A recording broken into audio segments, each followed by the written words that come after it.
Hanggang kailan mo balak maggupit? Hanggat kaya. Hanggat may naniniwala ba? Gugupitan mo sila. Gugupitan ka.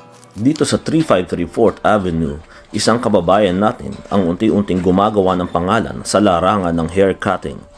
Sa talas ng kanyang gunting at husay sa pag-istilo, si Marlito Rotoni ay naging kilalang pangalan sa Nipawa, Manitoba.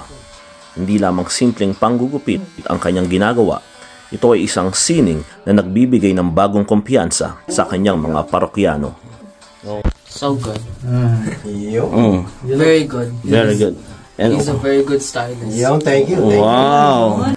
Nagsimula siya sa ilan lamang na customer, ngunit dahil sa kanyang likas na talento at dedikasyon, ang kanyang kasikatan ay lumago.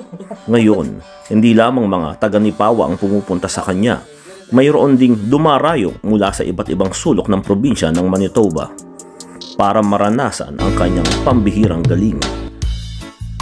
Ang kanyang kamay ay tila may mahika, isang simpleng gupit lamang ngunit nagdadala ng malaking pagbabago sa itsura at tiwala ng kanyang mga kliyente. Ang kanyang pagmamahal sa sining ng panggugupit ay nagsimula pa noong siya ay nasa grade 6. Noon pa man, mahilig na siyang manggupit ng buhok at sa paglipas ng mga taon, ito ay naging kanyang pangarap at misyon sa buhay. Ayon sa kanya, hindi siya titigil sa panggugupit hanggat may mga taong nagtitiwala sa kanyang talento.